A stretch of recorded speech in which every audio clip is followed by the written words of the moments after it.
news story. It's kind of like we were talking about this on our own podcast. It's like absurd the narratives that come out of Toronto compared to like any other Oh, sport yeah. or any other team in the NHL, I guess. Like the biggest example of that was like the Brad Marchand extension, and how everyone was like, "Oh, it's this guy. This has to be investigated," and all this stuff because the Leafs, or sorry, the Brad Marchand extension was the same as the Tanev extension, where people were like, "No, they extended him for so long, he's not going to play," and the NHL needs to investigate this. And then we hear about this for weeks. Like it doesn't get Yeah. it's a never ending barrage of news. And then all of a sudden, Brad Marchand happens at the exact 2 years later, 3 years later, whatever it is, and not one news reporter, not one insider is talking about it, right? So Yeah. they just know that like anytime the Leafs are brought up, you gotta make news out of freaking nothing, I guess, which is annoying, Yeah. but it's the way it works, right? I feel like it's What do the you same way think of with Vegas too. Vegas always is in trouble with media for something. Most of the time it's that LTIR stuff though. Vegas is hated because they were like new, and then they just kicked ass right away. And then Yeah. and there wasn't really a big hockey media center in Vegas at the time. And I feel like in general, just like the media in general, just kind of needed to hate on them because they didn't have people covering Vegas the way they did all these other organizations. That's kind of like my thoughts on it. And then, you're a fan of a team for 30 years and they've never won anything. And then Vegas comes in and Yeah. kind of wins instantly, basically. Right. So, I yeah. honestly thought they would have beat Washington in year one. Like that They whole probably team. should have, to be honest. I mean, they were the better team. It's Yeah. just, luck, Could you imagine Ovechkin, how different the Backstrom. landscape of like Ovechkin's career would be if he lost that Stanley Cup final too? Well, that's what I always say about the Leafs and like their star players. It's just like, how old was Ovechkin when he finally won his cup? 30, I want to say Ooh. 34 or Yeah, it was like something. 33, 34, I think. Whatever, Yeah. whatever age he was at, that's when he finally won the cup. And his whole history before then was getting knocked out by the Penguins every single year in the second round, right? And Yeah. now, like, if any star, McDavid's getting shit on, even though he's made the cup finals twice already, In a row. uh, in a Well, row it ain't his too. fault. And obviously it's not his fault, and obviously it wasn't Ovechkin's fault when they kept getting knocked out by the Penguins, and to an extent, it wasn't just the star players on the Leafs' faults for not for getting knocked out of the second round over and over again. Partially, Exactly. it was Yeah. too. Marner was a complete disaster games 5-7. I get it, but in general, like this happens very often. But then you forget the narratives of other players because they're not on your team, right? And you're Yeah. going to see this. You guys are experiencing this right now with Carolina and the Hurricanes and everything like that, where the whole narrative is these guys can't perform in the conference finals. They can't get it done. All this fucking bullshit. And the reality is, you got a really young team that's getting there, and they've just gotten beaten by better teams. And you don't often have to look that much deeper than that to like find the underlying cause for why they've lost. Like they've run into really good teams. Like you run into the Panthers twice, and then you lost to the Capitals Right. when they won their cup that year too, right?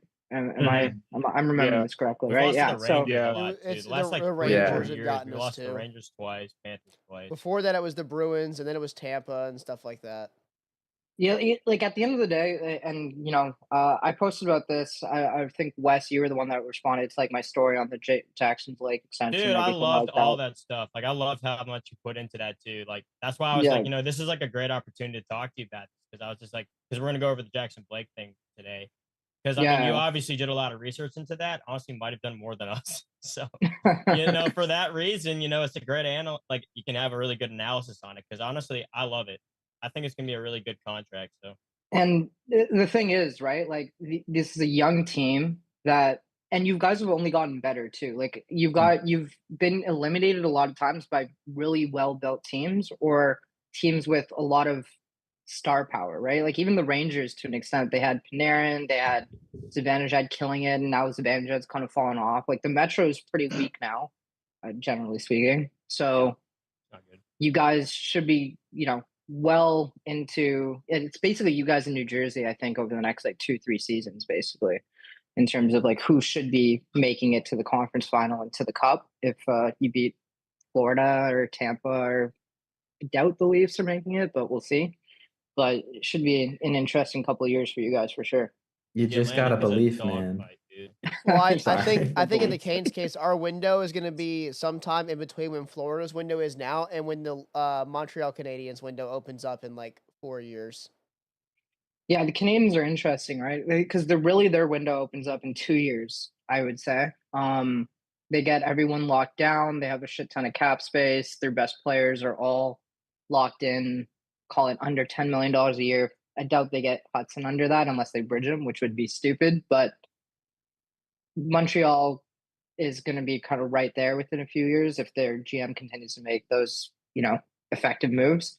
But Carolina's already there, right? Like you guys Mhm. should be there for the next 4 or 5 years. Your real risks are just kind of in net, I guess, with, Frederick Anderson's like 35 now or something. And your defense, I guess, Slavin's not old, but he's out of his prime. He's exiting his prime, I would say. And then you guys might need to figure out what to do there over the next couple of years. But other than that, your forward group's like set, right? Which is like kind of insane to think about. Like your top 9 basically is, I think, all locked in at least for the next like 2-3 years minimum.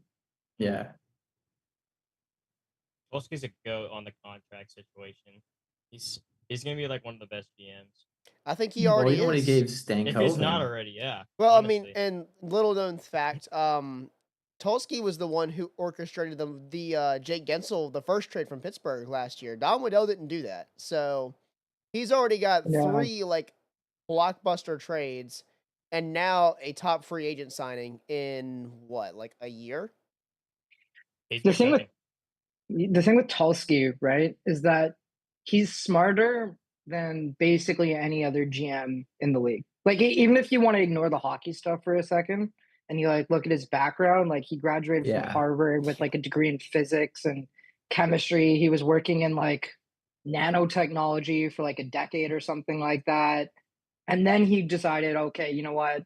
I'm going to go and do hockey now, right? But he's got a ChatGPT resume. It's just everything. It's insane. Like he's everything that you can think of like the smartest people are working on, he did it. He has like patents. Like he's smarter than every other GM out there. I like in terms of intelligence, right? That doesn't mean hockey's obviously different in that sense, but you can see it in the work that he does too, right? Like he's clearly making these very, I always talk about expected value, right? Which is like the whole idea of like, if you're going to be making any single bet, you want to make sure that it's in general going to be a positive bet. It's like a poker term. And Tulsky originally was like the founder of kind of hockey analytics in general. Like he did this big talk in, I want to say like 2010, 2011 or something like that. And basically revolutionized the way teams looked at possession, hockey possession, entries, transition, and he's just continued to work his way up. And I think like the only reason he didn't become a GM 5 years ago, 7 years ago, a decade ago is because hockey was still very behind baseball, the NBA, and all these other leagues in terms of like really betting on analytics and betting on like intelligence versus traditional hockey guys, right? Like you looked at all the front offices and basically every single league, every single organization within the NHL, and they're full of just guys that played for a decade or kids of the guys that played for a decade or whatever the situation is. Whereas baseball, you look at those management teams and they're all just like the smartest guys in the room. Like they're numbers guys, they're analytics guys, they're doing whatever. And now hockey is slowly going to start moving in that direction, and Tulsky was kind of the start of that, I would say, in a way. So how long do you think Steve Yzerman has before he loses his job? Because from what I see, when I read anything coming out of Detroit, is that they're losing faith in his so-called plan. And when you hear to the effect Dylan Larkin is starting to lose faith in the front office, that's a major red flag and a massive problem for Detroit. And this is coming off the back of you just signing Patrick Kane to a 1-year extension. And I'm asking myself, a year extension of what? Your extension of what? The problem with Detroit, right, is that they've done basically nothing right for 15 years, more or less. They've had some been good a while. draft picks. Their previous GM and the previous GM before that were, or was it straight from Holland to Weisman, or I forget, or was there someone in between? I think it was straight. So Holland let them in a complete disaster, like just complete shit show. Like you want to go back and look at that roster from 2014, 2015, 2016. It was a complete mess, full of just like the worst contracts in the league. Like if you made a top 30 worst contracts list in the NHL, Detroit would have had like 5 of them or 7 of them or something like that. Like it was a complete mess. So to be fair, like Detroit's gotten a little bit more efficient from that standpoint, but at the same time, they've just stayed a very middling team. And the problem is, if you look at the Atlantic now, like what's their future, right? Like Montreal's going to come up, and Montreal has a way better core than Detroit does. Tampa's still going to be there for the next couple of years. Florida's going to be there for the next couple of years. They just don't have really a strong path forward. And then even Ottawa to an extent looks like a better team than Detroit is, right? So they're just again going to fall to the bottom, along with like Buffalo and Boston. I don't like, and Boston too. But to be fair to Boston, they had a decade run of being competitive, right? Yeah, so at least that's true. They have an excuse for being bad now, which is you lost Bergeron, you lost all these guys, and you can only be competitive for so long in a hard cap league. But Detroit's just a complete mess. Like they've wasted Dylan Larkin's career, like completely. I feel like, and I still believe that like Larkin's, like I had Larkin in our like top 20 centers list that we posted forever ago, and like so many people, way more people than I thought, were like, "What are you talking about? Like he shouldn't be there, whatever." And I'm just like, it isn't on Dylan Larkin that he's on one of the worst teams in the league, right? No. Like, well, like one of the Tage worst Thompson in Buffalo, Exactly, right? And even Tage at least gets a little bit more credit, I think, because he's a goal scorer, right? And so, you get a little bit more credit if that's the case. But Dylan Larkin, like, he's been carrying, like, Dylan Larkin, the great thing about him is, like, Detroit's had at least a decentish first line, basically the last half decade because of him, more or less, right? It's just every line after, including the goaltending, that's been complete trash. And absolute garbage. This got complete garbage, right? I'd say I don't feel like that's the answer either. But isn't John Gibson just as old as Frederik Andersen? I think so. Like that, I feel like that's still just a stopgap. Well, you could even take that lesson to what you were just talking about with how Detroit's a mess. Look over at Seattle when Ron Francis took over. I mean, there were even constant threats about Ron getting fired because these GMs came from an era where you built a team through the draft. It doesn't work that way anymore. It's built through the trade deadline and through free agency. And I just think 100%. that these old school GMs are way too behind and stuck in their era in their head to build a winning team. And that's why you see this clear separation between the best GMs and the worst GMs now. It's getting more pronounced than almost ever. Because you look at LA and what they did this offseason, right? LA came into this offseason with a legitimate chance of becoming a much better team, right? They could have kept Gavrikov. They could have went into free agency. They had cap space. They had a lot to work with. And they basically exchanged Gavrikov for a combination of what Cody Ceci and Brian Dumoulin, like the corpse of Brian Dumoulin at this point, right? And it was so clearly a mistake because, again, if you look at the reason why LA lost to Edmonton, right? Ignoring the regular season, how LA could have done better in the regular season and all this. If you look at the actual series and why LA lost, it's because they could not move the puck effectively, right? Like you looked at their back end and they had like kind of two guys that were like really good at moving the puck. And they just got hemmed into their own zone over and over and over again, and then just bled rush chances against with Edmonton. And for some reason, again, to your point, Matt, like Ken Holland's response to that wasn't, oh, let's get some guys that can move the puck, get the puck out of the zone quickly, and then we can rush and transition to the other side. His solution was, let's bring in more stay-at-home guys that can, stand in front of the net and, block players out or whatever, which is his argument. I argue they aren't even that good at doing that anymore, but that's besides the point. And that's his logic moving forward, right? So you're right. There's this huge difference between what the smart GMs are doing and what the old school, 50, 60, 70-year-old dudes that still, like, some of them still live in an era where there wasn't even a salary cap. Yeah. You know what I mean?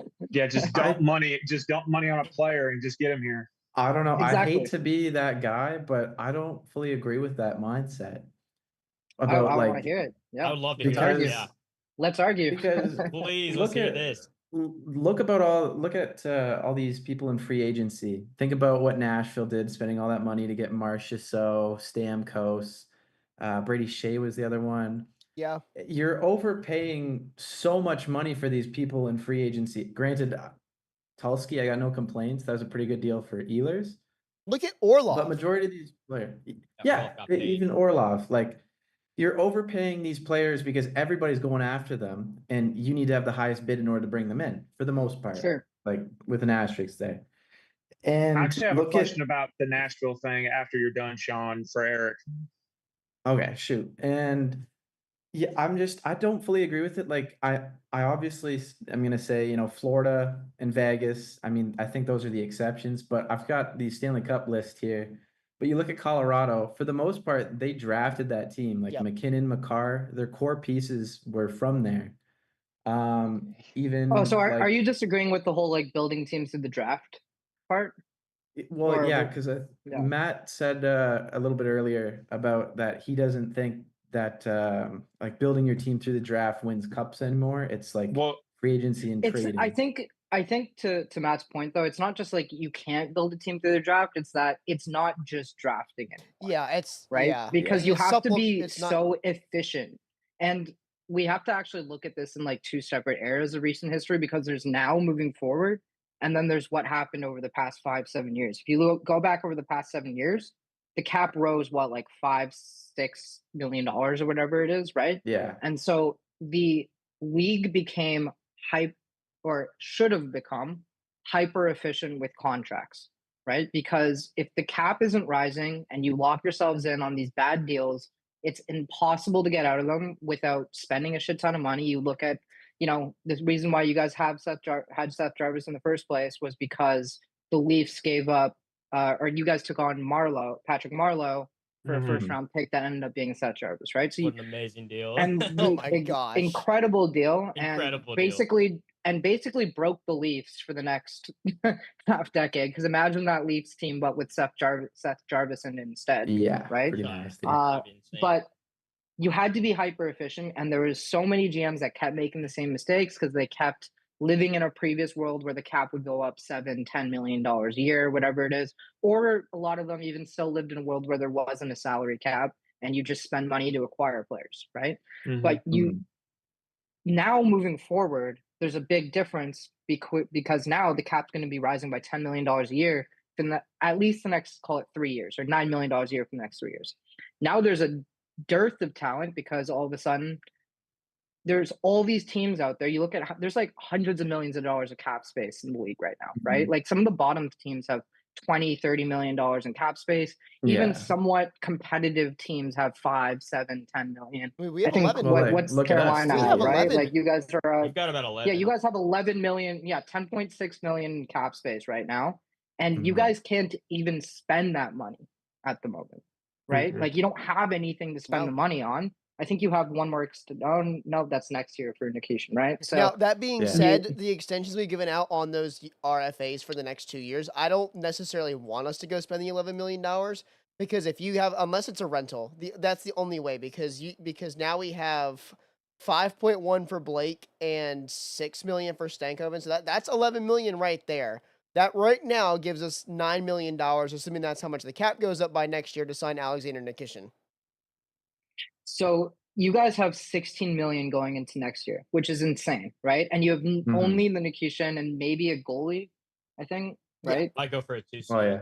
Yeah, you need a goalie too, and that's going to be an investment in cap space, right? So you guys don't need to go and spend this money, but I think it was Carter's point, like, you have all this money to go spend on a deadline acquisition, right? You can basically bring in whoever the hell you want, and you'll have absolutely zero problems with the cap, right? Or you can go and acquire a guy that only has a 1 or 2 years left on his deal or whatever, and you can, navigate the cap that way.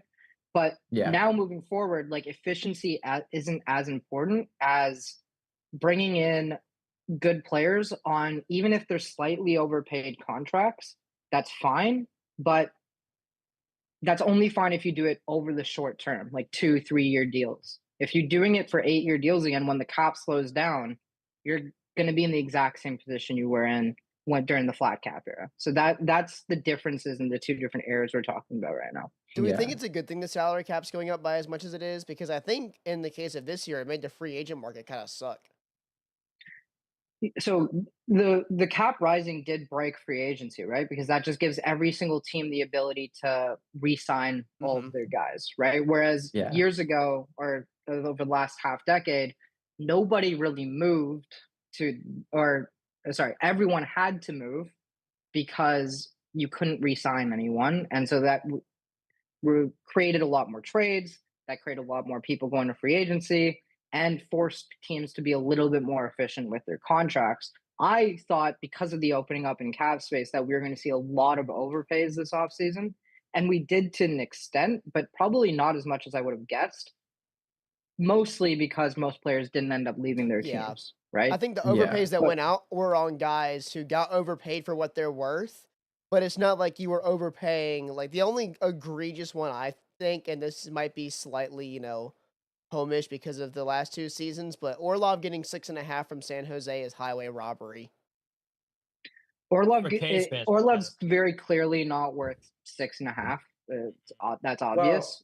But I mean, speaking of like bad contracts, you want to go look at like Columbus with Provorov giving him what, 9 or 8.5 or whatever that is. that was That's tough. absurd. 8.5, yeah. He's a pretty $3 awful. or $4 million a year defenseman getting paid basically double or triple that amount.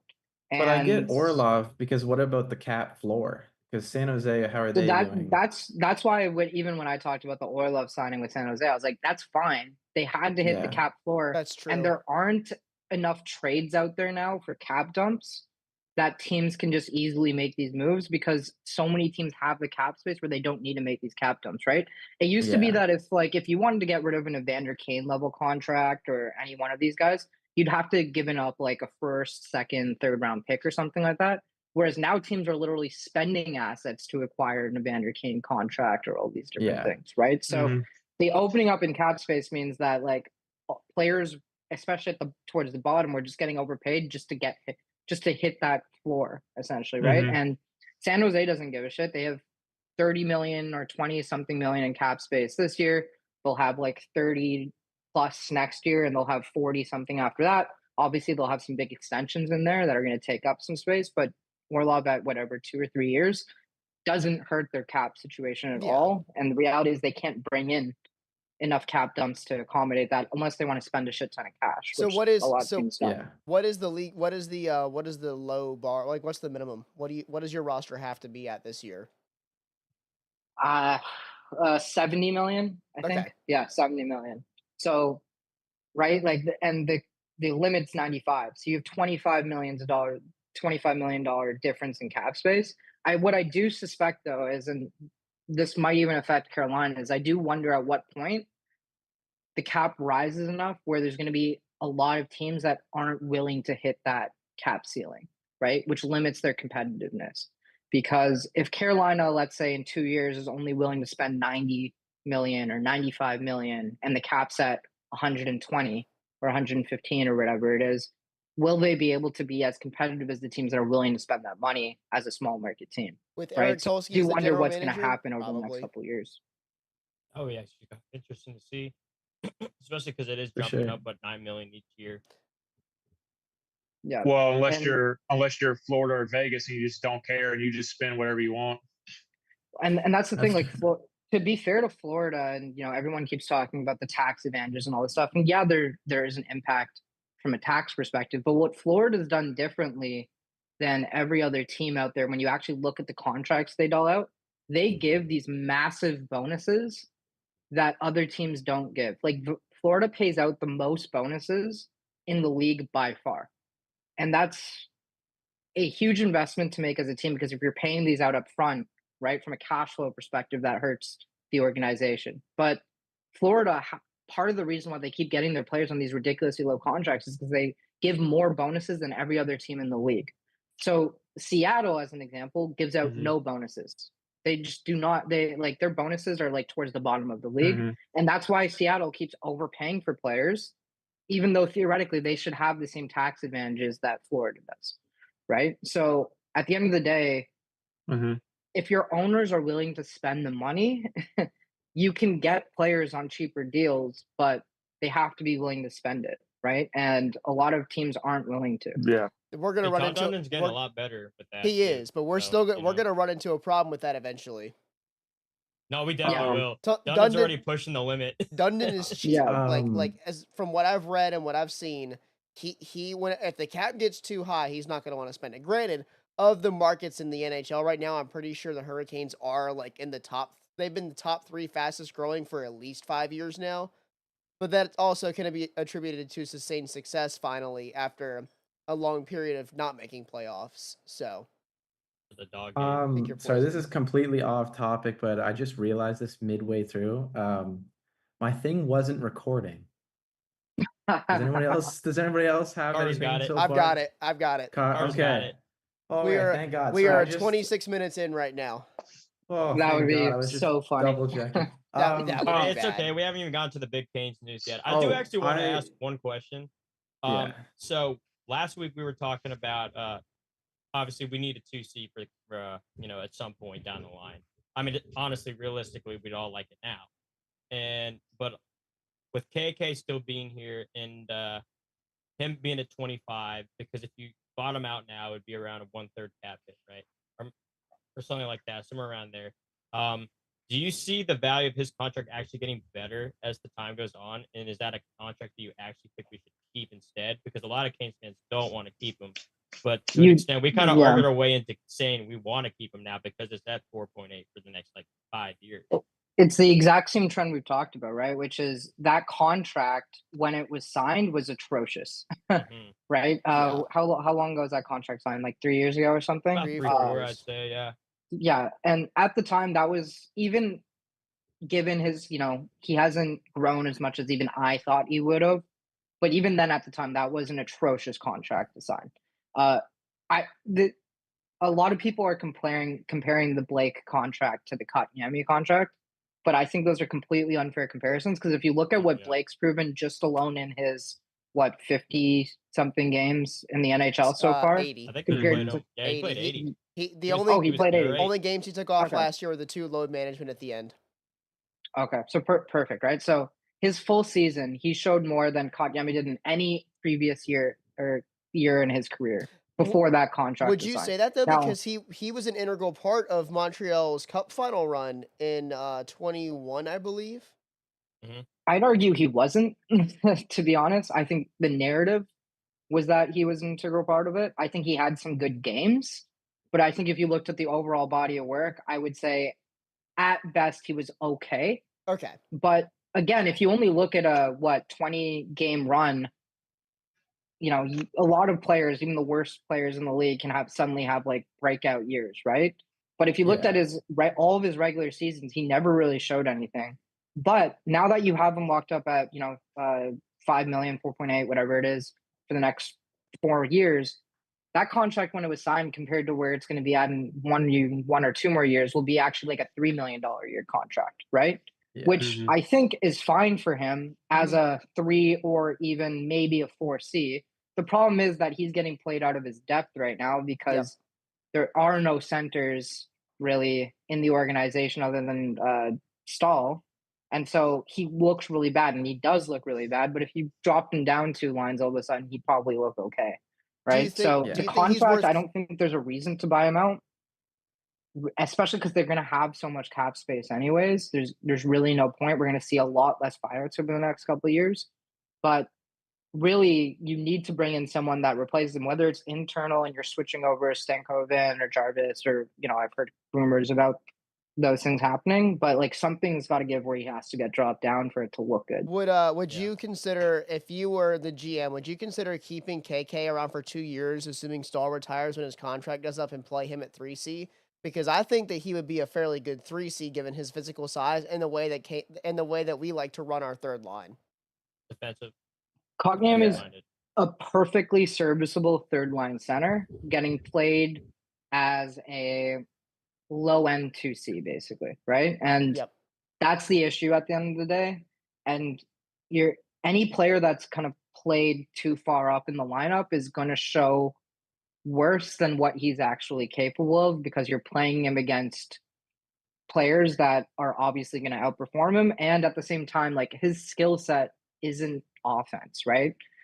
He's not even that great defensively too, but at least he's serviceable there. Yeah. But if you're putting him in the top 6, you're basically saying, I need you to either be an elite defensive player or a good offensive player, and he's really none of those things. Yeah.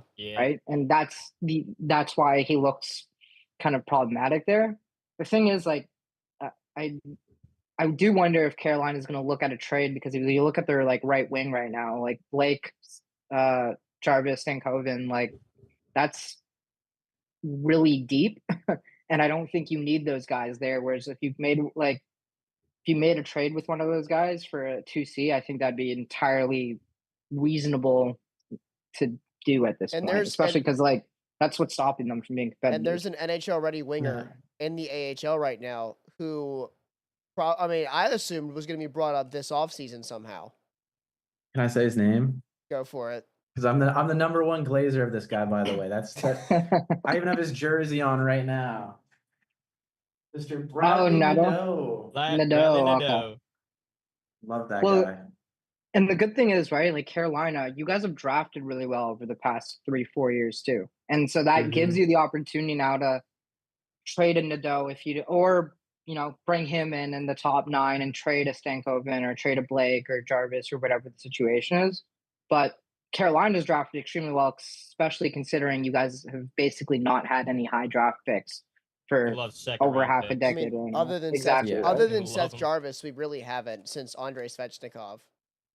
Yeah. And he hasn't really, lived up to his potential yet. So, I mean, flashes of it. That's who I would trade.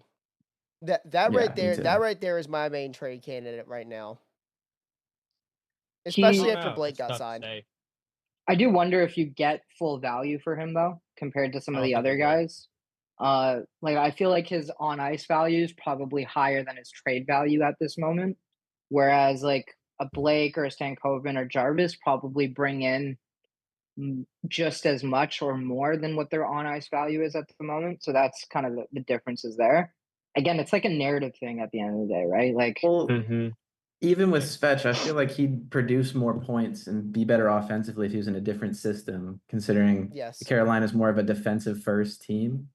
Like, I could see him in, like, I hate to say it, but I'd see Svech playing in Colorado and doing kind of the same statistically wise as like Nietzsche's or something.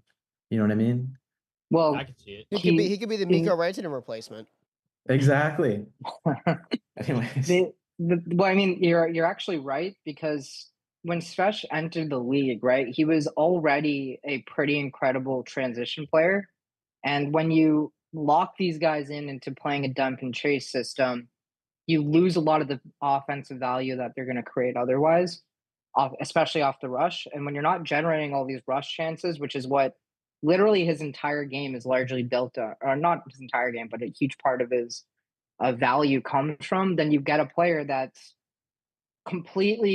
would probably be killing it in any other system, but again, just not bringing enough value into the organization. And now at the same time, if you try to trade him, you're not going to bring enough value in to actually replace what he should actually be worth. And that's the same thing I'm worried about with Ehlers too, which is, again, incredible transition player that really doesn't dump the puck out that much or dump it in that much. And I wonder if, like, Brind'Amour is going to actually, evolve the way Carolina plays, at least their top 2 lines, so that you can get the best out of a lot of these guys. I sure hope so, because this dump and is chase thing is just starting to wear out. If your first line is Aho, Jarvis, and Ehlers, I feel like you kind of have to, because those are 3 players who are, like, at the very bare minimum above average at transition offense. I mean, we saw what Exactly. transition offense did for Aho and Jarvis shorthanded last year. It was like there were points in the Exactly. season where we had more shorthanded goals scored for than power play goals given up against in certain stretches. The thing Now, is, like, speaking of, oh, sorry. yeah, go My ahead. bad. I was No, gonna I was just say, gonna add that, like, I my was gonna bad. add that, the one knock against Grimore is that he hasn't really evolved the way Carolina plays, even though you guys have clearly brought in a lot more players now that should evolve the way he thinks about how this team plays. Like even Florida, right? They moved rightfully from a complete transition game to a dump and chase game to and then also reverted a little bit more back towards a mix of both. And I think that's where Carolina would do extremely well because if you look at like the Sam Bennett line as an example in Florida, they do dump and chase a lot too, but they're also really great in transition and they create a lot of chances off the rush. And Carolina isn't really doing that right now. Like they're towards the bottom of the league in that sense, but they have all the players necessary to do that. So uh, I do wonder if he makes the change after the Ehlers acquisition, at least. So speaking of Ehlers, as a non-Carolina fan, what are your opinions on some of our off-season moves? Getting obviously Ehlers, who I think debatably was the best available free agent for when opening day was, and obviously the Keandre Miller trade. What are your thoughts on our moves here? So loved Ehlers. I even did this whole analysis on our like Instagram story right before. I was like, there's like a couple teams that were the perfect fits for him, and I thought it was Carolina and New Jersey, actually. And you guys should be happy that you got him over New Jersey because Thank that was goodness. exactly what New Jersey was missing, right? Is a really high end left winger.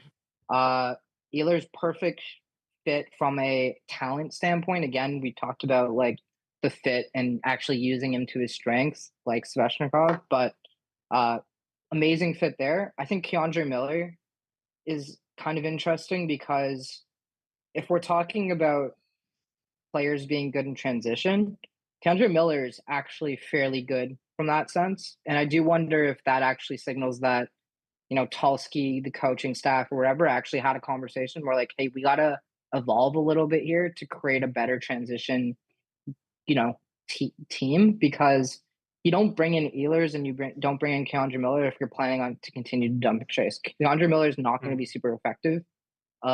If he's playing that type of game. So I do wonder, like, this is the shift that, like, okay, at least in the top two lines, when our top defensemen are out, we're gonna be a little bit more willing to like jump into the rush and not dump it in. Yeah, that's kind of been my main criticism of Rod Brind'Amour as a coach is his stubbornness just to continue to do the same thing year after year after year. And what also kind of bothers me about Rod, this is really like the one criticism I have is his defensiveness when someone criticizes his system that he uses every year, which I respond to. Rod, we're not criticizing the system you're using; it's how you're deploying it.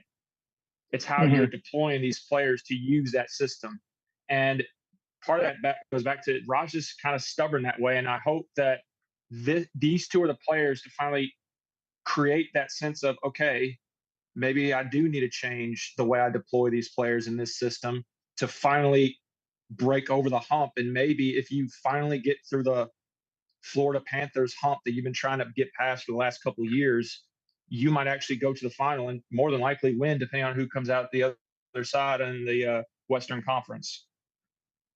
100%. And the thing is, right, like, and this is what has surprised me. And I guess Tulsky was Florida a new Panthers GM too, so hump it's that you've hard been to trying you to can't get past for come the in. last couple of years.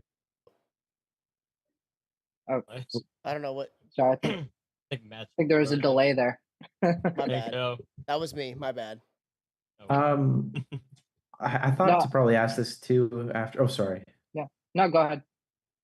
So on our podcast, Matt and the other two, they're not here, but we've been talking about a lot recently. So Carolina's got a very deep like prospect pool, and it's getting to a point where a lot of these guys, like Ryan Suzuki, for instance, even Ty Smith, he's no longer there, but like these young players, their talent's kind of going to waste because they can't crack a spot in the lineup because it's just too deep. Yeah. do we try to make some sort of move packaging like Bradley Nadeau or Felix Unger-Sorum and trying to ship him out to get somewhere to get something of value? But what do you think we should do with the prospect pool is pretty much what I'm If asking. you look at Vegas, Vegas is completely unemotional about moving anyone and everyone off their team if they think it'll make them slightly better. And if you look at a lot of teams, I think they not overinvest, but get overly emotional, I guess, into holding on to their prospects way too long. And to be fair, that comes with both benefits and risks. If you look at Vegas, they got rid of Brandstrom and brought in Mark Stone as an example, which was like one of the biggest wins of a trade I've ever seen in terms of like the difference between those two players. But then you also look at Vegas bringing in Pacioretty, trading Nick Suzuki, and that looks like a terrible trade on their part. To be fair, Pacioretty, injuries and all this, and that kind of screwed him over from we that know standpoint. all about that. Yeah, Yeah. Or his too much. ACL twice in the same season for us. He got 5 games as a Kane. That was rough. Kane's It was pretty rough. legend. That We was got him for free, brutal. That It was was future brutal. consideration. So The funniest part of it's that not whole like we deal. lost anything. The funniest part of that whole deal was watching Jarvis speed away in Pacioretty's car after that game. That No was way, I didn't know hilarious. that. That was funny. Hilarious though. So No, I was just I forget what I was going to say, to be honest. No. So yeah, so our teams get overly emotional, right? And then you look at Vegas, they don't give a shit. They'll trade anyone and everyone. So I think Carolina and Tulsky has only been around for 2 years as the GM, so we haven't seen it too much yet. But I'm skeptical that Tulsky is going to get overly emotionally invested into like a lot of these prospects. If you're in your window and you have the core of the team locked up, there is no reason to keep your prospects. But do you think that because That's what I've been he saying. did just dump off Scott Morrow To to get get Keandre Miller, Tulsky did just dump Scott Morrow. Like the only prospect he's gonna keep, I feel like, is Nadeau, and that's because Nadeau will play at some point this season. It's my guy. But Nadeau, where does he even fit in on this team? That's another question. I agree. Currently, no. Like, where is he gonna play? When someone gets injured. Okay, and when's that gonna be? You can't predict injuries, but eventually it'll probably happen. I mean, let's be real. You can't go full. But when? When does he make? But you can't develop a guy based on hoping that he's gonna get into the lineup because of injuries, right? That is very if you have true. a guy that is gonna miss half the season, fine, whatever. But like, you can't develop a guy based on, I might get someone injured for long enough for him to step in. Because even if, let's say, a player misses 3, let's say Stankoven goes out for 4 or 5 games, right? And you throw Nadeau in, you're not putting him in a very good position to succeed if you're like, hey, you have 5 games and then you're going back to the A. That's right. Very true. So you got to trade these guys if you do not have spots in your lineup for them. And Carolina, to their credit, has locked up their top 6, 7 guys on their forward lineup for the next 3, 4, 5, 6 years, however long each contract is. There's no point in keeping these guys if their timelines don't fit for when these guys' contracts are up, right? So Svechnikov was going to be a free agent in 3 years. If you draft a guy now or this past season, you have 3 years till when he really needs to step into the NHL and prove himself. That timeline works. Nadeau, where is he going to step in on this team? There's no point of keeping him unless you're going to make a move of one of these top 6, 7 guys, because you can't play Nadeau on the 4th line and expect him to develop. It's just not going to happen.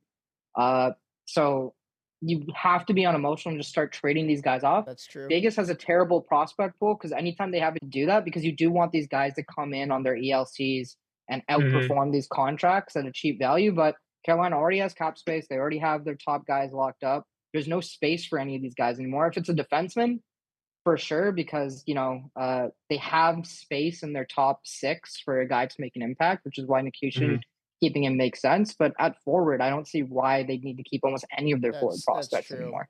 That's what was puzzling about the Eric Robinson signing for me. I like Eric Robinson as a player, but I did not anticipate him being part of the longer than this year future.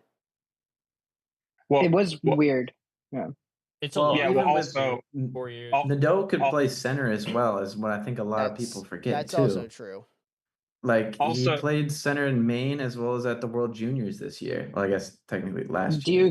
you see him as a 2C? Because if you see him as a 2C, okay, fine. Like As I'll crazy as it hear that sounds, argument. As crazy as it sounds, he's got potential. Everybody's seen his shot, right? Like You did say he's got the a you said that you wicked need either shot. a really good offensive player or a defensive player. I mean, Nadeau has the skill to be a offensively gifted 2C if he So can put play him center there. in the NHL. The problem is, and this is the core issue, is that even if you believe he can be that, will he become that in Carolina when this team needs to win? Right? Yeah. If I don't he's know. on a rebuilding Montreal or something, he's allowed to make mistakes. He's allowed to screw up. He's allowed, he gets full range to just develop and really use his offensive ability. In Carolina, if he gets steps in at 2C or let's say even 3C, right? And even at 3C, you still got some really good offensive players you can play with, even on the third line in Carolina at least. Like if he screws up consistently, he's going to get benched. He's going to get put in a situation where he's getting 8-10 minutes a game and he's not going to do anything, right? So But what about or Matt? what you What can about Blake though? You know what I mean? He that's was true. a rookie going into. That's Yeah. my Ta- like type of thinking. Blake wasn't a Like, center. Ta- Here- Eric- this is where the Eric- problem is. Blake's gonna be put on the fourth line starting next year because of how deep the Canes are. Yeah. Because I don't see him. Obviously, if I don't know, unless Stankoven plays center next year, he's gonna be on the fourth line, and that's Well, a guy that you locked in for 8 years. do you Well- not think he's going to play above like Martinook, Robinson, all those guys? So So he should the step third- in on 3. The I don't third line is its understand. own separate entity. So the third line is Yeah. not necessarily a third line. That is just their defensive line. So if we're at home, Fair. our third line plays against whoever the other team's top line is. So our scoring lines are 1, 2, and maybe 4. And then 3 is just a defense-only heavy line. Yeah, that's kind of how it is in Carolina. The third line is kind of locked up for defensive purposes. And I guess honestly, maybe the national media just doesn't know that specifically. But when you look to try to find a spot for Blake now, especially with all the extras that we brought in, I just don't know where he would fit. Then for a while we thought he was going to get dealt, and then it comes out he's getting signed for 8 years. Well, what I was going to go back to with Eric when he was talking about Bradley is I couldn't agree more. If you put him in a certain situation, that's career suicide, and you're just going to kill his confidence. That is a Just like confidence Scott Morrow. destroyer, and what can end up being a career killer for him. That's not where he would fit. Eric he probably won't, because when is realistically he's going to see a roster spot? Let's say you give him a roster spot The and he best ends up case is next flatlining year. at some point in the season, and suddenly what do you do?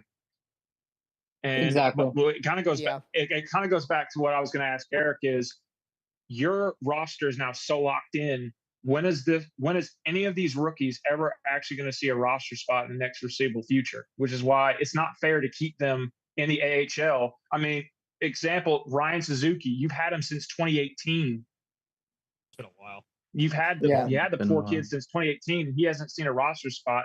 May never And will. So he never has any value now, too, right? There's no value in It's him. gone. Nobody's going to give up anything to Mhm. acquire him. So what is right? Nadeau's value currently?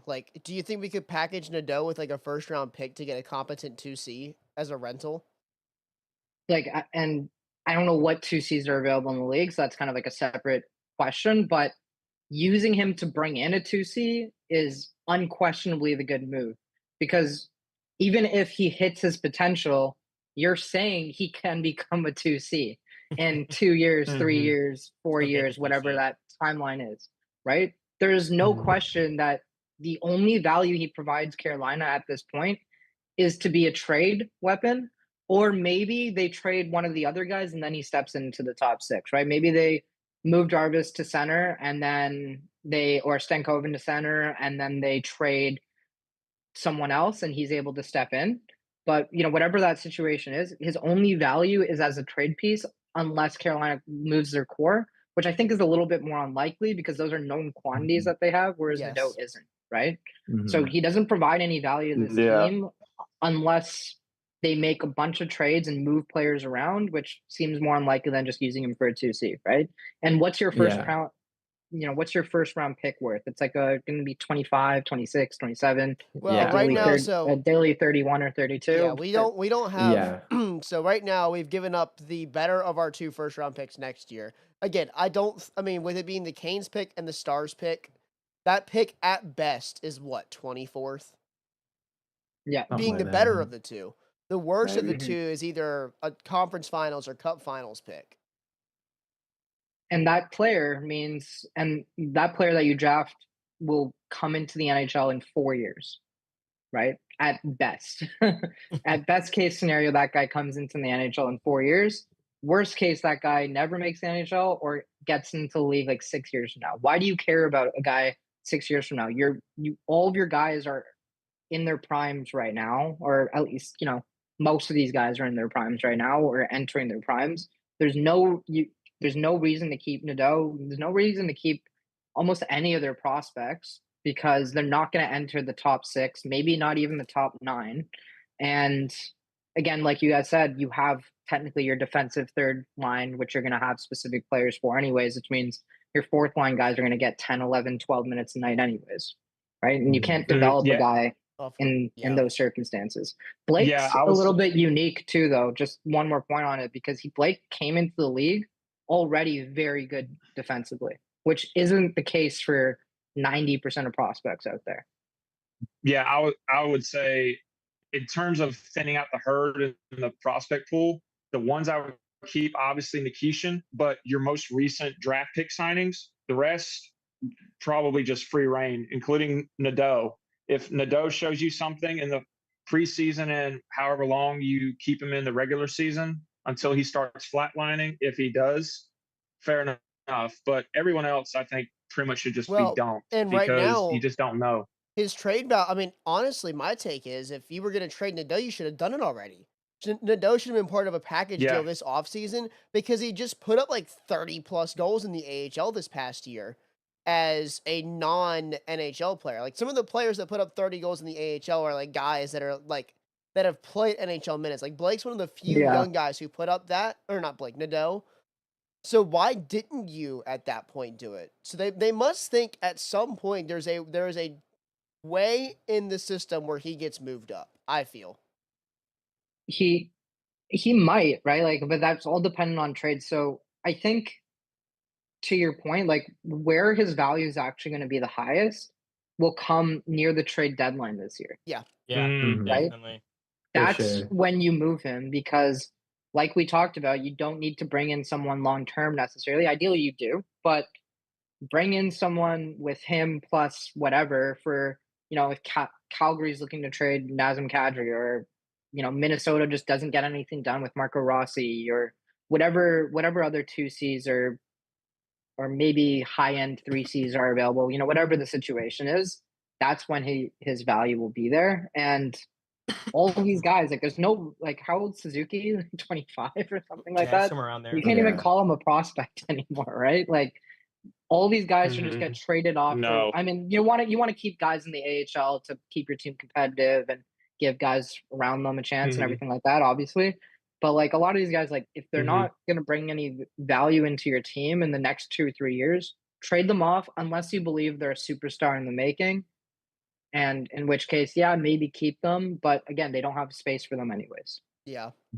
Toronto Especially has, like, a lot of good defensive wise, players that can come in, but I wouldn't say any real stars coming up. Well, plus that's also fair for the prospects too, because now they get to go to a place that has more than likely a guaranteed roster spot that they're not going to have to wait for the next 3 to 4 years. Nadeau would play Suzuki's probably headed to Montreal. Like, his brother's there, and he'd cost like nothing, like a 7th. You know what I mean? If like, why should we keep him? Even for free at this point. Yeah. I mean, future considerations. The only prospect that I think has any, like, right now has any legitimate trade value is Nadeau. And I feel like does. Yeah, that's true. Artemonov does too, but he's in the same timeline.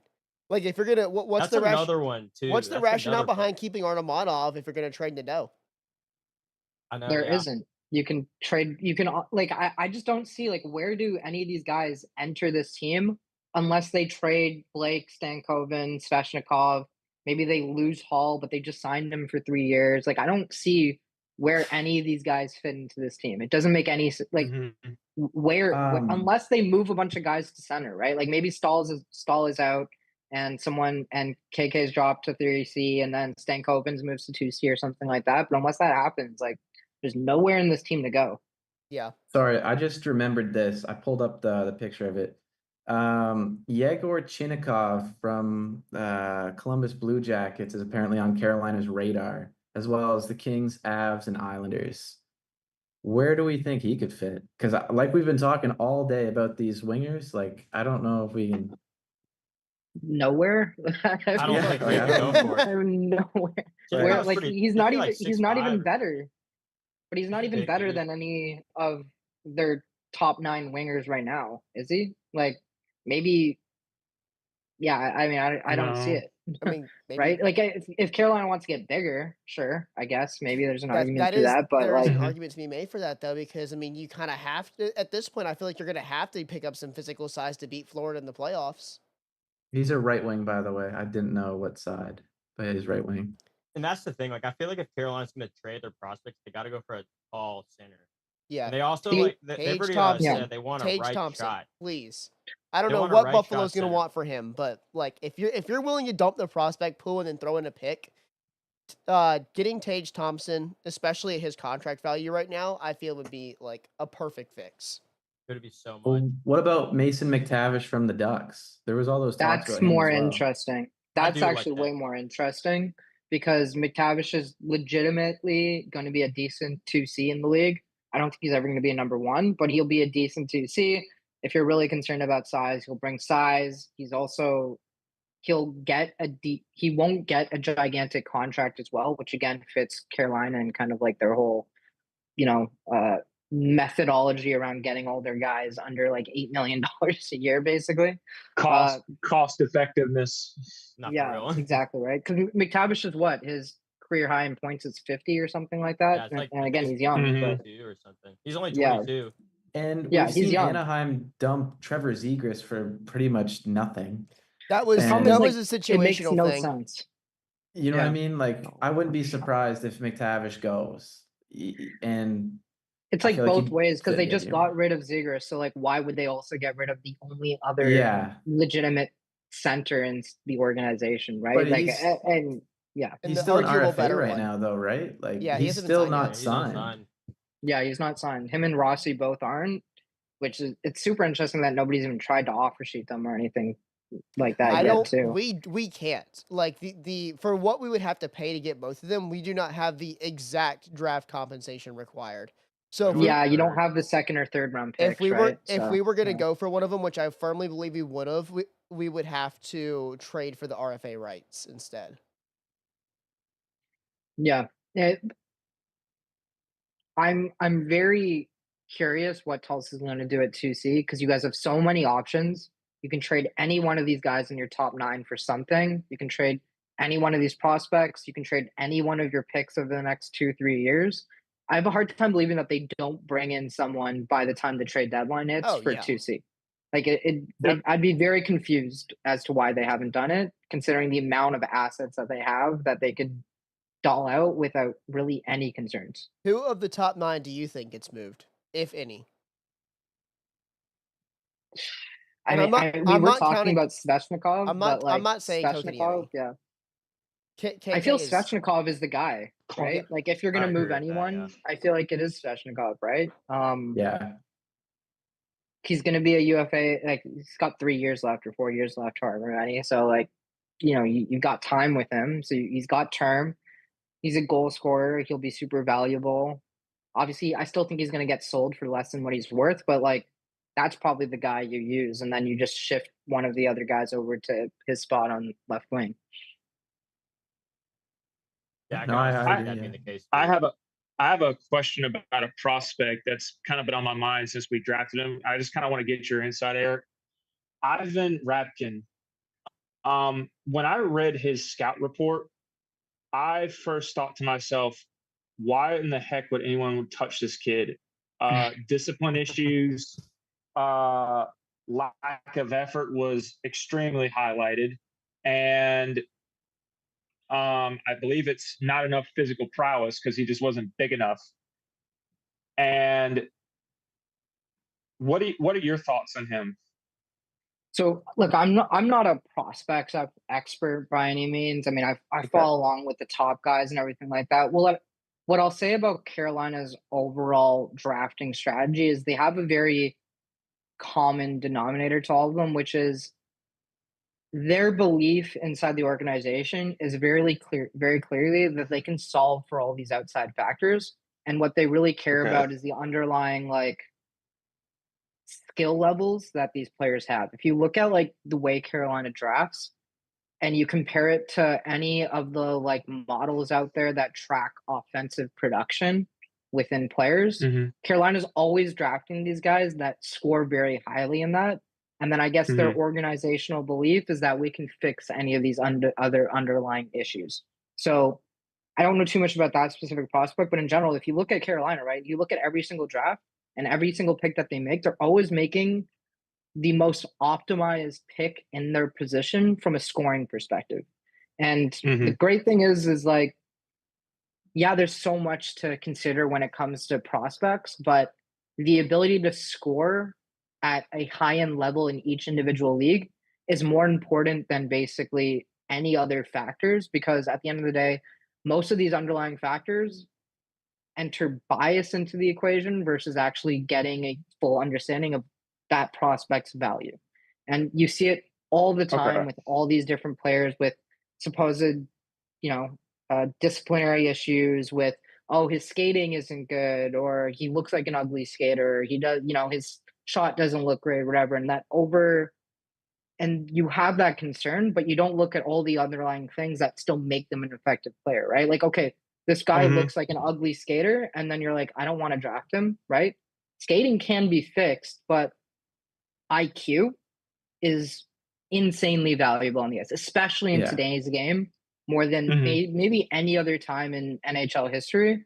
Like, being smart is infinitely more important than being a great skater. You look at like Kapanen as an example, like beautiful skater, fast, incredible, and super ineffective, generally speaking. And then you look at Jason Robertson, ugly skater, does not look very great at doing anything, yet is one of the most effective wingers in the NHL because he's smarter than basically any other player on the ice at any given time. Well, don't we say hey, the look same at thing about Cale Slavin? Makar. He played in what was the AJHL. It was like below the WHL. And when they picked him, everybody was questioning, like, who is this guy? And then he lit it up at the World Juniors because he just sees the game differently. Yeah. And he came in the World Juniors as like a seventh defenseman or something too. When he first started. And it was so clear from his like first two shifts that he's better than every single other guy on the ice. Basically, 100%. like I remember watching that, going like, "This is why are we putting him as the seventh? This is the number one defenseman on this team, and it isn't even close, right?" Yeah, it was so crazy. Yeah. I'll actually go.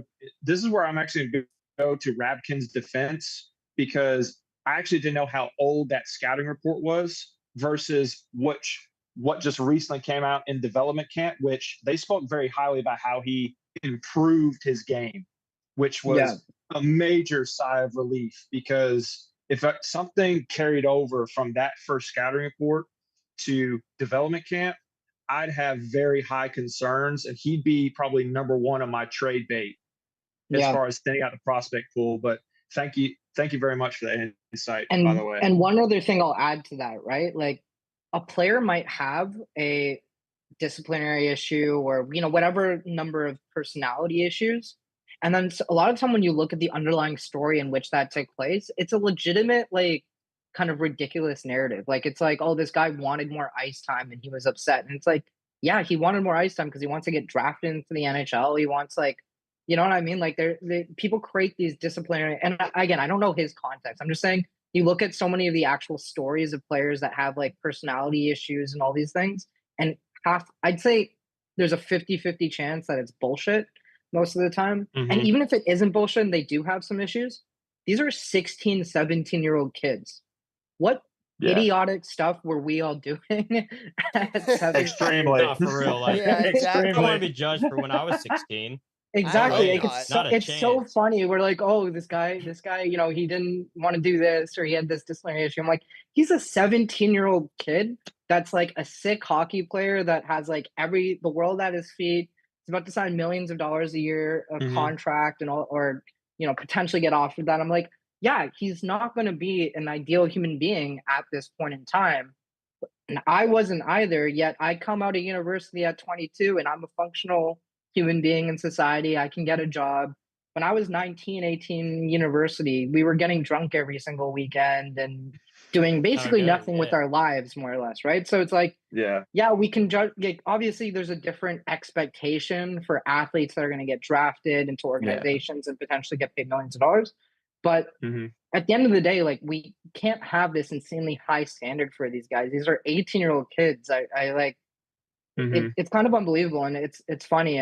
During the draft, like I was covering the draft, doing story analysis on every single one of these players, and my girlfriend, she's like, "What are you doing?" And I'm just like, "Oh, I'm just covering the draft." And she's like, and she knows nothing about hockey. Okay, like she comes to games and stuff, but she knows nothing about the background of what happens. And she's like, "What's the draft?" And I'm like, "Oh, it's like, you know, these teams have all these picks, and then they're going and drafting these like kids." And she's like, why are they drafting these kids? I'm like, well, they have to like bring these guys into organizations because it's not like other sports where you sign them and you can sign them at any point. And then she's like, but why are they 18? And I'm like, you know what? That's a really, really great point because every other draft is like the 22-year-old kids. Yeah. And then even outside of that, she was like, why do you care so much about this? And I'm like, well, you know, these guys that are 18 in 4, 5, 6 years, they're going to be playing on the Leafs, and therefore Exactly. Yeah. to care about this. And you sound so ridiculous. It's like if you jump outside the bubble, she's looking at me like I'm an idiot. She's like, why do you give a shit about this? And like, why do you care about what these kids are doing right now when they're 18 years old? And I'm like, that's actually, or 17 or 19 or whatever it is. Well, And, like, that's such a good point. It is. Well, even like look at like Landon DuPont. He's what, 15 right now? You're looking at all these guys who are like 14, 15 at their stats saying, oh my God, he's gonna be the next Gretzky. And He's 14. the kid's 14. You know what I mean? Granted, there was the one guy who was at the brick tournament who like put up like 100 points or something. And like that's It's crazy. all these kids, right? Like at the end of the day, they're literally children. Some of them are not old enough to vote, or they are just able to vote. They cannot drink yet in most provinces, and definitely not in the States. And It's they can't like drive either. Yeah, and then we're like, okay, no, but this guy had like disciplinary issues when he was 16 years old, and his scouting reports that all these freaking 50-year-old scouts, 60-year-old scouts never forget and keep adding in as if it matters at all. It's like so ridiculous. And I just laugh anytime I see it. I'm just like, you guys are complete morons. At the end of the day, like most scouts, I'd argue, provide negative value, not positive value.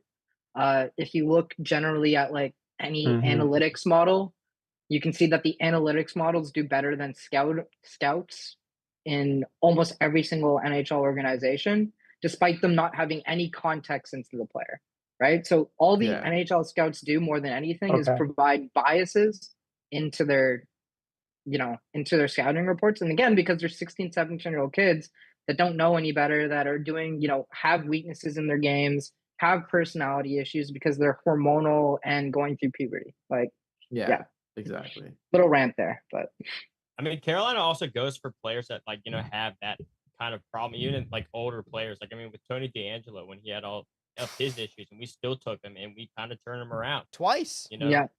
Yeah, twice. And so if you think about it, like, I mean, like, yeah, Carolina will 100% go after a kid that might have an attitude problem. I mean, it's never scared them. Plus, they're the one team that will do it and actually turn them around. Like, we have a great organization. Like, our organization is really good at doing that stuff. So, that's a good confidence for us and the players. So he's honestly in a good spot. Like, even though he has like the issues or whatever, but I mean, I don't think it'll really be a problem, like Eric said. Well, they call him a high risk, high reward player. DeAngelo is the epitome of high risk, high reward because he's incredible offensively and basically probably the worst defenseman in the NHL defensively. At least bottom 5. Hey, Slavin made him look so good, dude. Slavin made him look like he was a great defenseman. DeAngelo makes Erik Karlsson looked good defensively. That's all I'm saying. Jeez. That takes Dang. talent right there, and it's not the good kind either. Not on the defensive end. Dang. Archie. Like I remember, you know what? This is a bit like, I'll go back to this, but a couple of years ago when we had Tony DeAngelo, we kept having these forward injuries, and we had 7 defensemen, and was it Tony that was this? I think Tony was the 7th defenseman. Yeah. I seriously told all my friends, I'm like, why don't we skate him at forward sometime? Plays offense.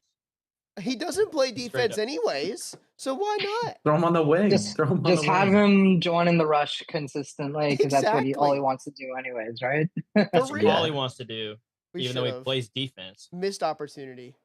Sorry, I just thought of this now. I know it's a little off topic too, but we were talking about goalies earlier too. Who would be like a good goaltender to go off after? I know there's like not a lot on the market right now because obviously Gibson's gone, but Yeah. like what would you do? Sorry, I know that's completely off. I mean, but I just thought of that. it's so weird because like Carolina definitely doesn't have any goalie prospects that are ready, right? Like as far as I know, Not yet. I don't think they do. And so Anderson's 35, probably got what 2-3 years left, maybe at If the that. NHL level. If But that, he'll get hurt I mean, for half the year. Yeah, and he'll he- be yeah, and he out gets with his hurt half the conditioning year. stint. That's the thing. Yeah. Like we didn't even bring in another goalie this like we did, but like it's not gonna be. We got what Primo from Montreal. Yeah. And We don't- we brought a guy Yeah. from KHL in, but I mean those are guys we Mistikov. don't know too much about. You know, Yeah, they've never Well, they played spoke- real minutes in the NHL. So with Freddie probably getting hurt at some point this season, because we all know that's going to happen. I Yeah. don't know what they'll do at goalie again, because that's the another goalie position Especially market to with get back the- into. is bad. And there's additional, Yeah. there's more back-to-backs this year than any year in recent memory due to the Olympics. So having 3 deep goalies, like 3 depth in goalie, when your first is Frederick Anderson, is more important than ever. Yeah. It's gonna be tough. That's good. So That's gonna be that something that goes- could really affect us. Yeah. So that goes to Eric. Who do you think we should go after? I know with it being like Yeah. slim, like who do you think? There's no easy answer there, right? Like I don't even know where to begin because like there are guys that teams should theoretically be willing to get rid of. Like you look at like Saros out of Nashville as an example, right? Like Nashville's got no business being competitive in the next half decade. Like there's no chance that they'll be able to do that. They don't have the players. They're getting older, and older. And Trotz, to be frank, has been a terrible general manager considering how great of a coach he was. So like you look at guys like that and like, can you drag Saros out of Nashville, given he had a bad year this past season, but historically he's been incredible. And they but, got rid like- of Askarov for their goalie prospect, shipped him out to San Jose. So who do you know if they have anybody in the system? Like I can't even think of one.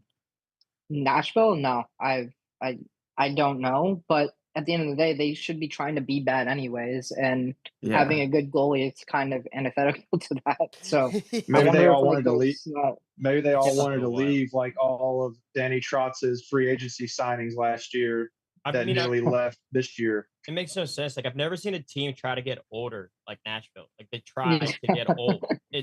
I mean, it doesn't make Like, any sense. one of the this oldest was- teams in the league. Yeah. Yeah, and they got older this is too. what I Like wanna they ask- try. It's so Well, weird. this is why I wanted to ask Eric earlier when I wanted to bring up a question about Nashville. You and I talked about the difference in GMs and how like they operate as far as like building from the draft or building in free agency. Danny Trotz looked like he just when we build a team in Carolina, we build it around our system and who fits our system of play. Danny Trotz looked like just screw our system, just go get the best players and just pray and hope it works. I mean, you obviously just want to what- draft talent over, fit, especially when you're going for younger players. Yeah. But I mean, they've Mhm. just completely they just don't know how to do it right. Yeah, So- exactly. Well, that's There's no my need to point. go after like this is my perspective on it anyways, which is if you're a competitive team, you shouldn't care that much about fit within your system because Okay. most likely most of those guys aren't going to make it regardless. And Okay. Yep. even if they are going to make it, by the time they do, your system might have already changed. or you trade them off to get a guy that can fit in your system, right? Like Bro, again, just you do a look at jersey again, we've swap. been talking about this with Carolina, but like there's nowhere to fit in. They're gonna have to trade their guys. But like most teams, like the guys you draft aren't going to be in the league for 3, 4, 5 years anyways, especially if you're a competitive team where you're not drafting in the top, Mhm. 15, 20 picks, right? So Mhm. I don't think fit really matters anymore, or it shouldn't ever with competitive teams. And then for non-competitive teams, typically you just want to like draft a guy that will make it, right? Okay. Like if you start trying to optimize too much for like, oh, I need this guy that's really good at, dumping the puck in, or I don't, whatever the situation might be. Like you're Mhm. overlooking the fact that you just need a guy that's gonna make it. And I feel like if you tunnel vision into fit, you lose out on all the other guys. Like I think I Philly, feel like to a point though, you might need yeah, some part of it, but you I get do, what you're but I think saying though. that's more important for your more valuable picks, not the Mm. general consensus of Yeah. picks, right? Like if you're Yeah. drafting Yeah. second Yeah, that makes a overall, lot of sense. yeah, you probably do want to obviously understand fit, right? I get Because they'll that. be in But the then league fit. you're They'll be in the drafting league immediately. 30th. Yeah, exactly. So Philly, like they have a small team to an extent at forward, or at least a lot of their best players are smaller. But then Philly, for some idiotic reason, just decided I'm only going to draft gigantic guys outside. Like they made good picks, I think, in the first round, generally speaking. But every other pick was basically just let's just bring in someone that's 6'4", 6'5", whatever the situation is, and Yeah. just over optimize on that. And they skipped on so many really Yeah, great that players that they should have drafted because they just decided I want to grab this guy that's 6'4" instead. But like if you grab a smaller player, you can go and trade that, and that ends up being good. You can trade him. Like you think like Carolina would have a problem trading Stankoven right now for a haul, right? Like No. they could trade him for a bigger guy if they wanted. Maybe he wouldn't be as talented, but they could who's trade their him for something GM bigger. out in Philly? He's got to be new because like Well, I'm blanking on his name right I'll now. Google it. I think he Yeah. just got there too. So yeah, because I was gonna say like Is even it the Breyer? Islanders. No, Daniel, no. yeah, it is. Briere, Yeah, Daniel Briere. Briere, Yeah, right? It's yeah, Briere. Briere. Daniel Okay, Briere. yeah. Flyers legend. Flyers legend. Yeah. And again, like just same, boomer mistake. Just okay, I'm going to draft a bunch of big guys, and so again, it's not about fit unless you're talking about these top guys, and even at the top and the Fair. top guys, they can fit into any system, right? That's Like you fair, think yeah. Rasmus Dahlin would struggle if he was in Carolina versus Buffalo versus Tampa versus Florida? He'll kill it anywhere. That's Svechnikov, true, to an yeah. extent, has struggled a little bit more, but Svechnikov is still a super valuable player, Yeah. right? Yeah. Like, Yeah, for it's not sure. like he hasn't been good. He was the Right? leading Well, look goal at the So- scorer in first the two playoff rounds this year. he the first was two the playoff leading rounds, scorer in the leading it. playoffs for us. Yeah. Or leading goal Exactly. scorer. Exactly. So like, fit doesn't matter as much as people say because the top guys can fit into almost any system. And at the bottom of the, draft, why would you optimize for fit when you should just optimize for the best players? Because most of those guys aren't going to make it. You want to optimize for the most amount of guys you'll have as valuable assets, like Vegas does, so that they can just trade them off to bring in guys that are going to step in at the NHL level, or at worst, you have a cheap prospect that maybe doesn't fit your system perfectly, but still making $1 million a year and fits you under the cap. Okay. Exactly. Yeah, I just wanted to ask that interesting question because it's really been fascinating me how last offseason Nashville was said to had won the offseason with their picks, but they just completely flatlined in the first 8 games, and it was just amazing how fast the wheels fell off. I think even Nashville, right? Like a lot of people saying, "Oh, Nashville won, the offseason. They gotten so much value and stuff like that." Number one, Nashville shouldn't have been trying to win the offseason because they weren't. It didn't matter how much talent they brought in free agency. There was no situation in which they became a competitive team, or at least a top 10 team. Maybe they would have squeaked into the playoffs if everything worked out perfectly. But even outside of that, like just because you bring in a shit ton of talent doesn't mean that it's an effective use of those dollars, right? Like you go and spend 30 million. I don't know how much they dropped. I want to say 20 something million on free agents, basically that offseason, right? They did not bring in that amount of value. into their organization, right? No, They it was probably brought in Marchessault, half that. Stamkos, and Shea. And of those three, the only one that played semi-decently was Marchessault. Yeah, that was Yeah. it. And Stamkos was never going to live up to that contract. And I'm the biggest Stamkos guy. He literally went to a high school right beside mine, 7-minute walk away from my house. But like Stamkos was never going to live up to that contract at this point in his career. The injuries, he slowed down. His shot's still amazing, obviously, but basically everything else. And again, Nashville doesn't have a guy that gels with Stamkos because they don't have an elite playmaker, right? Well, Like I still Stamkos think looked good in Tampa. Yeah. Tampa underpaid for his contract though. What did they throw at him, like 3 million or something? Like when they Yeah, were I trying wanna to say, like, offer him, But it was truly, he really actually bad. was closer to being worth 3-4 million than Yeah. he was being worth 9 or 8.5 Yeah, or whatever that's much true. he Yeah. paid, right? Like, and the thing was, like, a lot of Stamkos's value came because he was playing with Kucherov and Braden Point Mhm. for a lot of his minutes. And what happens when you play with those two guys and you have an elite shot? You can score a shit ton of goals. In Yeah. Nashville, who the hell is he going to be playing with that's going to Forsberg. provide even half the value of Kucherov and Braden Point, right? That fit Yeah. was never going to work. Even if Stamkos signed 8 million in Tampa, he would have at least looked not 8 million worth, but he would have looked like 6 million worth or Yeah. something like that because he's still his one strength gels really well with the other strengths on that team. Nashville does not have an elite playmaker. They don't have anyone half as good as Nikita Kucherov is at passing, right? So it was never going to Mhm. work. So Kucherov you might don't be think the best Philip passer in the Forsberg? league. So you don't think Forsberg's probably going to last much longer in Nashville? Forsberg's a great. Actually, you know what? Forsberg's a great playmaker, but again, like still a he's goal not scorer, though. Kucherov. No, Kucherov, yeah. Yeah, and Forsberg's a really like Kucherov's strength isn't his playmaking to an extent, right? Whereas Kucherov's like just probably top 2, top 3 at worst in playmaking in the NHL, right? Arguably the Yeah. best, depending on the season that we're talking about. I'd say McDavid's probably the best, but you know, Kucherov's second probably in the league in any given year. And strictly passing ability, he's better than McDavid for sure. It's just that McDavid generates so many more chances because of the skating ability. Yeah. So, yeah. I kind of also want to get your thought on Evgeny Kuznetsov, his tendency to just kill contracts in the first year and then just he tries to find a contract to, his agent says, prove that he's still Evgeny Kuznetsov. What was your take on that whole thing with Montreal and they immediately shut him down? Kuznetsov just isn't a top 6 or even really a top 9 NHL player anymore. And, you know, the comparison I always use is like Backstrom with him, like just incredible playmaker, incredible passer. And he probably still has those characteristics, but everything else is a complete disaster. And like, there's so much more to being a NHL player than just being a great passer and a great playmaker. What about being good at shootouts? A lot of these. Sorry?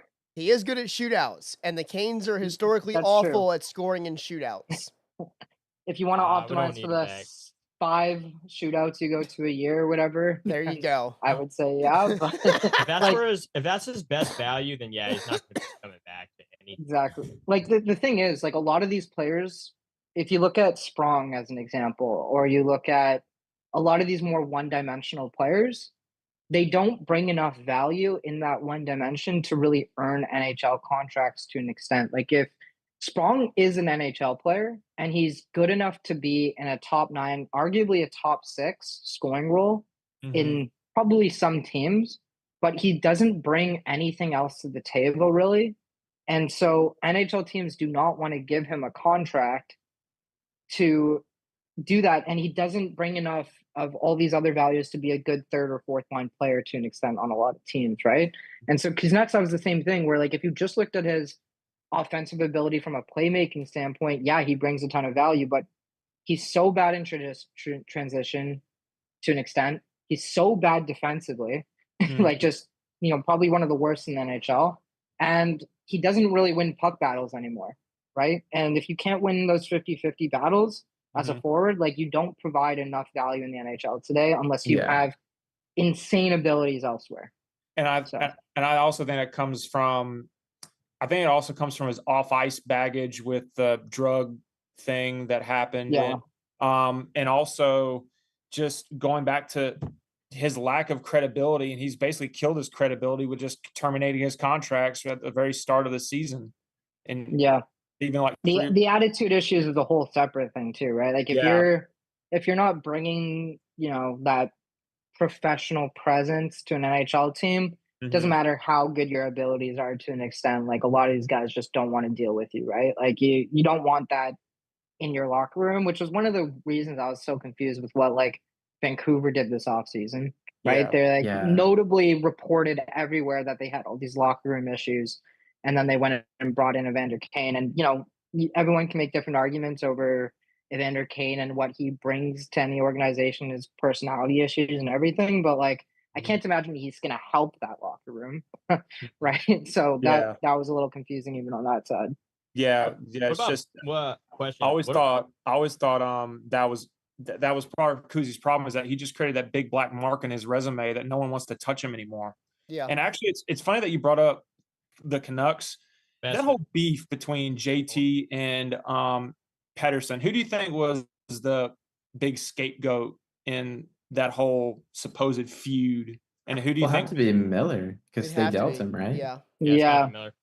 But I also think that like they had to deal him because Pedersen was their future, right? And Pedersen last season wasn't great, but if you looked at his history up until that point, he's always been a better player than Miller is, basically since he stepped into the league, more or less. So I think their only choice was to deal him in that situation. Now, which Pedersen are yeah. you talking about? Elias Pedersen, or Marcus Pedersen? That would one be of the one big of them. Elias. That would be the big Too many. EP40. What's his face? EP40, yeah. Yeah, EP40. Eric, I Yeah. actually got a question. Like, so obviously Besser went back to Vancouver. Yeah. Why do you think that happened? Because obviously, like for obvious reasons, that was a huge shock to the NHL league, like just for everybody. Period. Like, but what made you think? Like, what makes him actually want to go back to Vancouver? You think? I don't even think it was so much that he wanted to go back to Vancouver, so much as I think Vancouver was willing to pay him the most out of anyone because they were probably the most desperate. Yeah. I think if you look at, I don't know, just pull up their, Puckpedia page and look at their wingers on that team. Like I got if you. they didn't bring back Besser, that would have been a complete shit. Like they already have a really bad team everywhere, basically. And then you don't bring back Besser, like you're heading for a bottom 7 team in the league at that point, right? Although crap. I don't think anyone would be surprised if they finished bottom 10 anyways. But No, I wouldn't be, and that's the thing. To don't know. back on those wingers, I won't say Kane, but they've got DeBrusque, who, in my opinion, I think is kind of underrated and overhated. Yeah, obviously agree they with brought that. back Garland.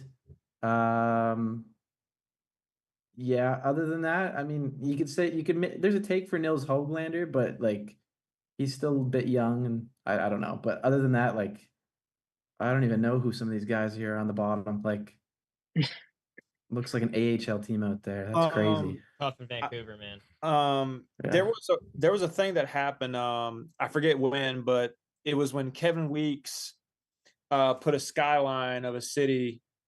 And it was took that thing and said Sid ?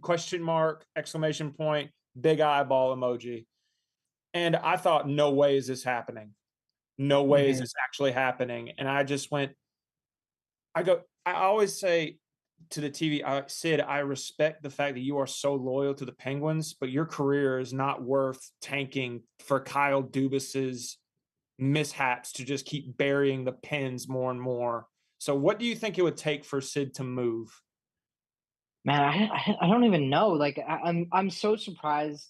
I'm not so surprised, but I was a little bit like, why did he resign in Pittsburgh? Like it didn't make any sense to me. Like I was just like, I get the whole idea, you're loyal to an organization, he's comfortable. The one thing about like Crosby is he's so set in his ways that like is he ever really going to break out of that? Like, he has his routine down to like every single little detail. He won't sign anything less than his freaking number on his contract. Like, he's so superstitious, so built into routine and all these things that like that's the one thing stopping him from like the contracts he signed are so ridiculous. Like, he should have signed like an 11-12 million dollar deal on this last deal, let alone the deal before that. He also should have signed for way more too. But like, like he just is who he is, and to be fair to him, it's made him a top 10 NHL player of all time. So hard to argue against the way he does things. But like, I feel like he's just too weird to move anywhere else. I feel like that's the issue at the end of the day. I just feel like it's a shame because he's just wasting so much of his twilight years in an organization that's not going to continue to help him. He's running the risk of what's happened to Ovi leading up to that 2018 Cup. Ovi's years, in my opinion, his really bright prime years were completely wasted under a Capitals organization that we're not giving him pieces to fight with. Well, and even then, those Caps teams were good. They won a bunch. They won a couple President's trophies, by my knowledge, and made the playoffs and just flamed out every year. Similarly to what the Canes do, except they were worse than we were in terms of that. But the Capitals were the original Leafs, like just winning, not maybe 100%. like just incredible regular seasons, 100 points every year, whatever it is, and then second round came along and unfortunately just ran into a unit. And for the Leafs it was Tampa / Boston / now Florida, and for Washington it was Crosby and Malkin basically, right? And And Letang. Letang. And Letang, and it's really not fair to like put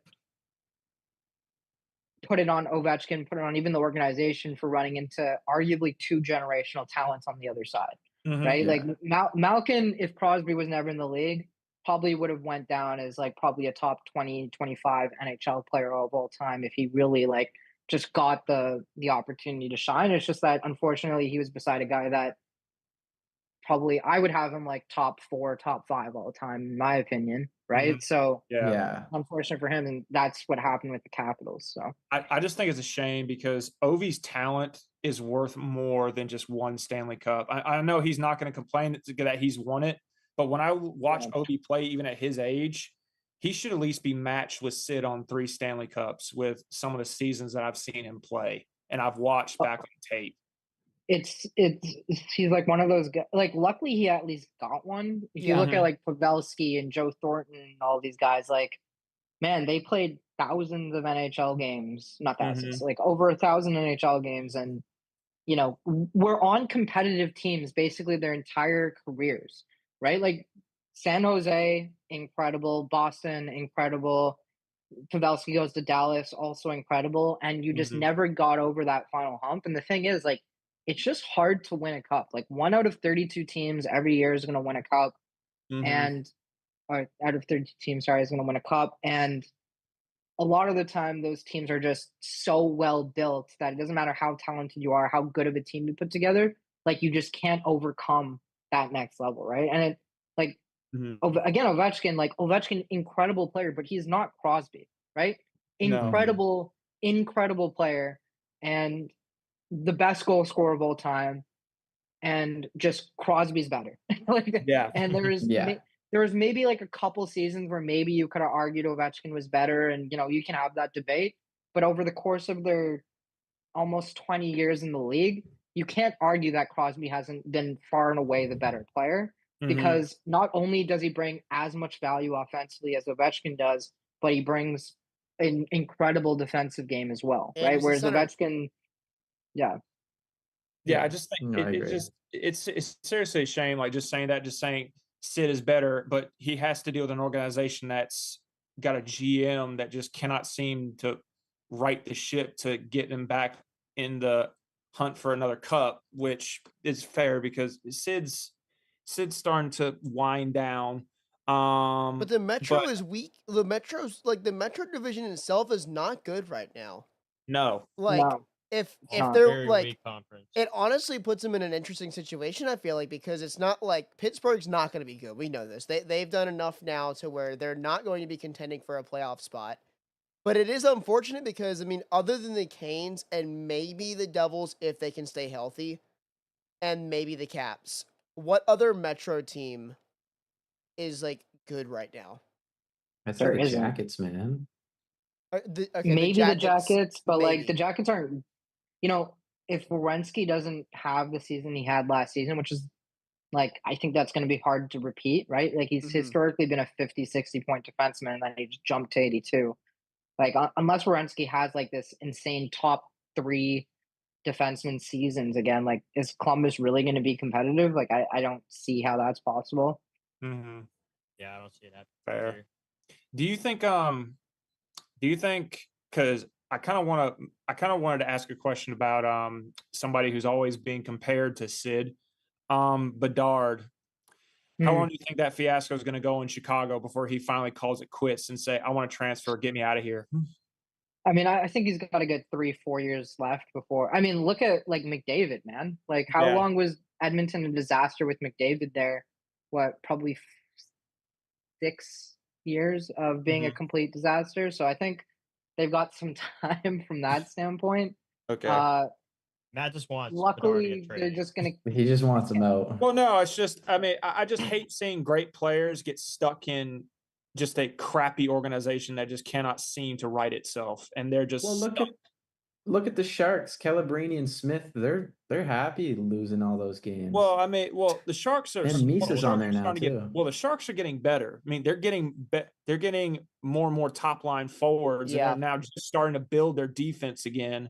But San Jose looks a lot better than Chicago does right they now. do. It They do look does. a lot better Because they have a Close. clear direction forward, whereas They Chicago also is have a not. better culture. Like it all comes down Yeah. to culture. I mean, the one bad and the kind of the sad thing about the Sharks is that for the past few years they've always been like the feeder team for every other NHL team. They just always end up trading their forwards that they get with other teams, and they're like, crap, can't hold on to him, gotta let him go. Yeah. We're getting paid. Yeah, so that's kind of that would probably be like the one sad thing about the Sharks, but they're starting to look like they're starting to turn the ship around.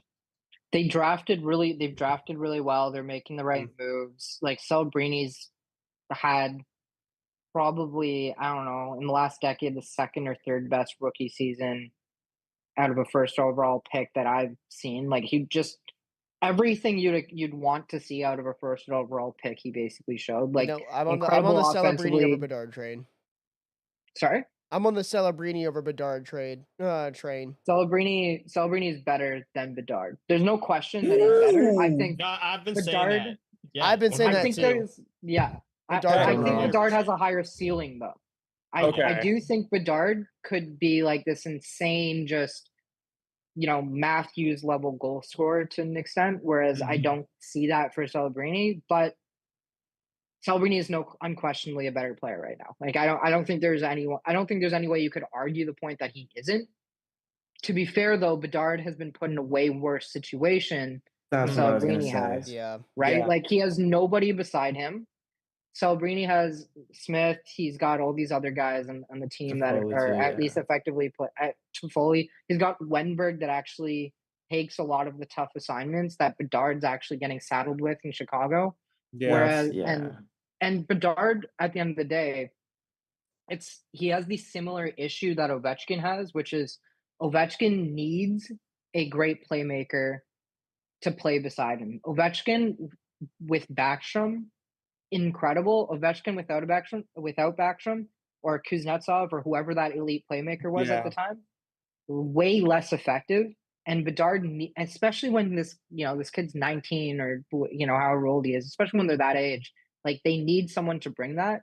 Which is why, like, I was so shocked that like they never like brought in like Kane to play with him, or like like I don't understand what the logic was there, but like they needed like to bring some guy into the organization to play with Bedard, not just as like a good player, but specifically as like a really great playmaker, because that's when you get Bedard the reps in to actually use what his strengths are. I mean, right, and he's just not getting that. This could be me being a homebody here, but like Teuvo Teravainen with Sebastian Aho was like those two were both great playmakers with each other. Do you think that the Blackhawks expected that to like the playmaking ability from Teuvo with Aho to transfer to Bedard?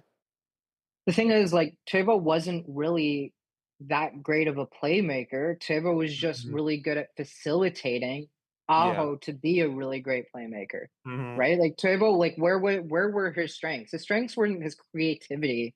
It wasn't even necessarily like his passing skills. He was really good at winning puck battles. He was really good defensively. He was solid in transition, but he wasn't like an incredible playmaker from anything that I've ever seen, right? Mhm. But like his strengths were really good beside especially a younger Aho who like didn't have a lot of these skill sets yet, Mhm. and they complemented each other fantastically. So what Bedard needs is his version of that, right? Like Ovechkin had Backstrom, Matthews had Marner, like or Nylander, whoever.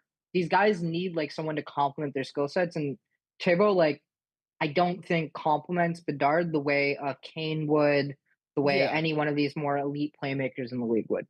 He needs a Robin to a Batman. He That's needs what he his needs. Robin. Exactly. Yeah. He needs it. And Exactly. do you think there's anyone in the league right now that could probably do that? Like besides a Kane who's now locked into Detroit? I mean, someone who's available, I have no idea. I can't even like think because like the example that I used when I was talking about this was like the Leafs went and got Matthias Michelli or whatever, however the hell you say his name, right? And not an elite playmaker, but a Mhm. very good one, right? Yeah. And he had a down year in Utah, and they got him for way less than probably what his true value is if he had had another season like he had the year before. Playmakers are undervalued in the NHL compared to their true value compared to goal scorers, right? Goal scorers are overpaid. Playmakers in general are underpaid at like on the average. And so I'm surprised that they didn't look at like that guy, like Michelli being available or like any one of these like low key, not elite playmakers, but solid playmakers to at least sign. I get why you didn't bring in a Mitch Marner. Like Marner doesn't make sense in their timeline, right? Or like No. even Ehlers to an extent, or any of these elite guys. It doesn't make sense to bring them in free agency, and it definitely doesn't make sense to trade for a cap resolve or something like that. Like you're never going to get them. But there's these undervalued guys in the league that are really great at like a couple skill sets that would complement Bedard. Like even freaking Wenberg, as an example in San Jose. Like Wenberg's actually a very good passer, Yeah. right? Like Wenberg would be like better than anything he has right now as well. So like there's a lot of these guys that you can get basically for free or for like a low round pick that they should be able to acquire. I don't know who's available, and but it shouldn't be this difficult to find one, and it's I think Davidson's biggest failure as a GM so far. Yeah. I actually had this fun game of like, okay, let's say Bedard wants to get traded and everyone pick where he goes. My first thought that came to my head was Boston because they have David Pastrnak. I think they kind of play similar.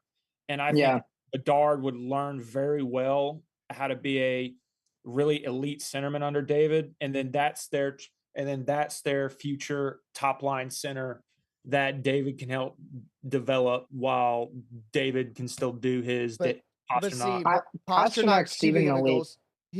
Pasternak to me is too big of a goal scorer to be the playmaker that Bedard needs. Yeah, I agree with honestly, he is. that, but also like Pasternak's still a better playmaker than anyone on Chicago. That's true. Oh, yeah, That's no inherently doubt. true. Right? Like, and Pasternak's never been the playmaker on his line. He's always had Bergeron, Marchand, any one of these guys. Mhm. But Pasternak's still a better playmaker than anyone on Chicago. So even that seems like a better fit than anything Bedard's had there. Mhm. So yeah, I do wonder like at what point, like even like I still think the biggest mistake Chicago made was not drafting Demidov second overall Yeah. in Yeah, for real. 2024, yeah. Right? Mhm. Like that Yeah. seems like the biggest mistake they've made as an organization because he went into that draft as the best playmaker in that draft. Mhm. And Literally. he was like to me, he was such an obvious number 2 after Celebrini. And even in my opinion, I thought he was almost the same level as him. Like Mhm. from what I saw from him, anyways, right? But center versus winger, there's a different value there, all that. So obviously, Celebrini went first, and he, depending on your arguments, he's a slightly better player. But Demidov was such an obvious number 2 to fit right beside Bedard, like this year basically and would have been the perfect fit. And nobody would have any complaints. They're just like, oh, they're just waiting for Bedard to come in. Bedard's just got to bide his time. They have their guy, whatever. And they decided to draft a defenseman instead, who looks like a great prospect by all means. But like they had the guy to fit with Bedard, and they decided to skip on him for some idiotic reasons. I don't know. They went for a defenseman or something.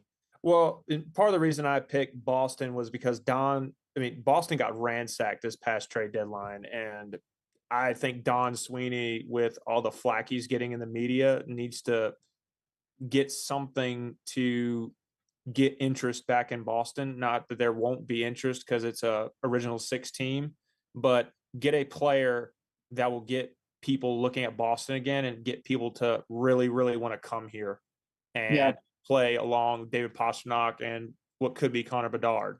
That'd be my thinking as well if you're Don Sweeney, who is kind of fighting for his job right now, if you're honest. The problem with Boston is like Boston's kind of screwed. Like, they don't really have enough prospects in the system, and they can't bring enough in on free agency to really like make this team a top team in the Atlantic. Like they kind of just do need to rebuild. And yeah, like Bedard would be great. Obviously, there's no amount of stuff that they're going to trade to get Bedard unless they traded like Pastrnak or something like that. Like they just don't have the assets to do that. But yeah. You have to give up so much to get Bedard, and honestly, like you'd give up your entire team basically. So it'd be kind of like the same thing.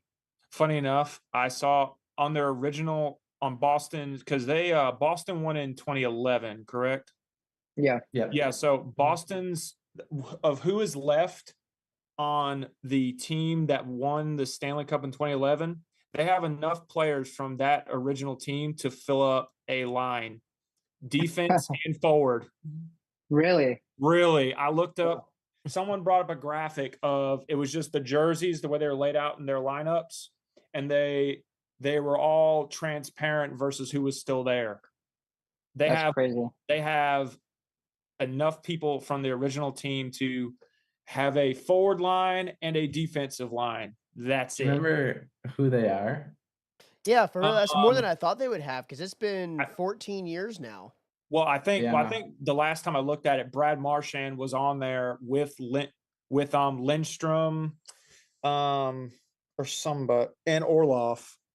But Orlov was gone. Orlov was I thought you meant like they were still on the Bruins. Yeah, that's what I thought. But my bad. So but this was when I think Brad Marchand was still there, so he's not there. So you can kind of count that off now. I forget who was left, but yeah. I mean, it's just. I mean, it could have been like, well, let's see. From the Cup team in 2011, I'd be surprised if there was anyone. Yeah. I mean, it's been 14 years. Mm-hmm. The last one was Marchand. Yeah. Before that, you had Bergeron. Yeah. Krejci. Yeah, he's done. I think. Other than maybe like a couple years ago, maybe I don't know who would be on that team today. Okay, nobody. But yeah, I just saw that graphic and I just thought that was hilarious. They have enough left to make a forward line and a D line. And what year is that from? 2011. Maybe it was their Cup final team. Yeah, maybe maybe it was it the 2019 Cup final team instead. Maybe it could have been. My bad. It could have. Maybe it was that 2019 would make sense. That would make sense because that was their most. That's only 6 years out. Which, talk about an embarrassing way to go out for Boston. Y'all were literally lights out the whole entire season, and y'all get bounced in the first round. Didn't they? Didn't they get bounced in the first round? No, so we're talking about the 2019 when they lost the Stanley Cup final to St. Louis. Oh, okay. 2022, 23 was the year that they got bounced by Florida. I mean, is that even that bad though? Because we now know in hindsight what Florida was. Yeah, they were obviously much better than what they were then. So, well, Boston, the best goalie tandem. Like I would have had more higher expectations. Like Swayman, Allmark. You're never gonna beat that. But you also ran into a team that was playing their best hockey at the best time of the year, and a team that we know is an absolute juggernaut. Yeah. The Panthers just got lit on fire that year, right? Like like January, February onward, they were basically just unbeatable. So Dude, hard to blame them for that. well, let's see, we got about 7 minutes, but it's only the. I actually realized I'm running late, man. So I gotta actually Oh, run. yeah. shoot. But shit, I didn't even realize it's almost 7:30. Shit, I gotta be somewhere at 8. Already. Yeah, Sure. man. Well, it was Oh. great having you, Eric. Yeah, it was Yeah, we great. appreciate Love- it, man. It was an awesome Yeah. talk. Yeah, And hey, no, it was great. I'm the only Toronto guy here. If we ever need to do something, want to do like a collab in person or something, I can come out if you like. And we can Yeah. obviously do more of these Zoom calls with the boys here, and Oh, we can yeah, get something set up. And Oh, hell yeah. Yeah, We'd I mean, love at that, some yeah. point Let's we're do gonna. it, guys. It was great. Yeah, at some point we're Absolutely, gonna for probably be sure. getting some of the Hurricanes analysts on here, so we'd obviously love to have you on here at some point. You know, you can. Yeah, You can I'm shoot the happy to shit. join whenever. I'm happy to join whenever. I love shooting the shit with about anything hockey.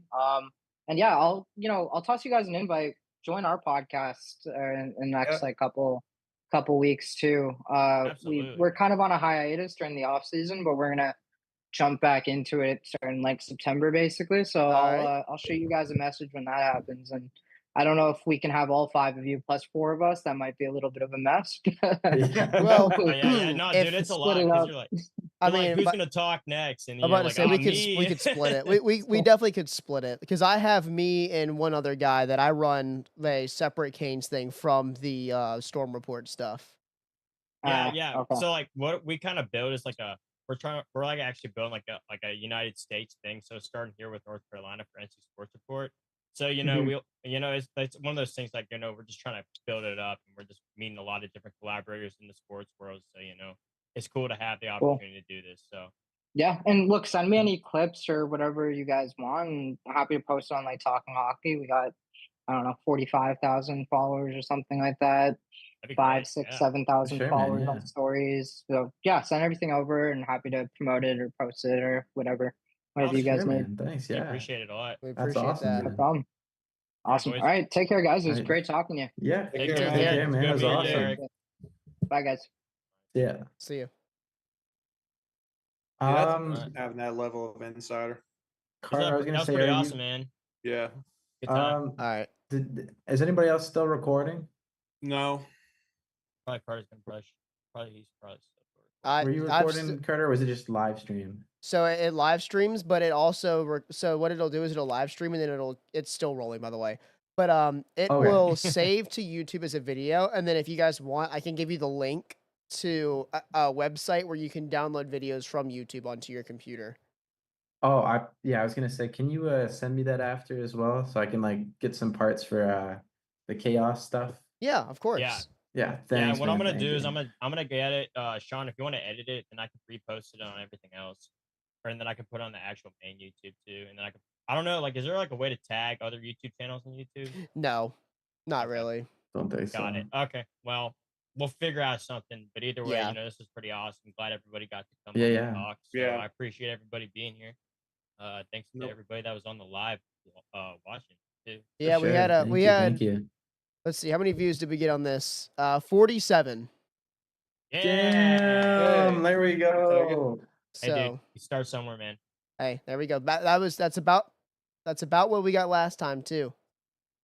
Dude, just keep it going. That's all right? awesome. Keep it We're going. gonna get it going. It's gonna get better. All right, thank you guys on the Crazy X channel for those of you that tuned into the stream. Hope you guys enjoyed the insight there. Very, very nice conversation we had. Thank you to the 3 of you that are still left on the screen here for inviting me on here. And yeah, man. hope to continue doing these things in the future. I love doing the live streams. Hope you guys watching along enjoy it too. And we'll see you guys next time. See you in the next one. Peace. Ciao.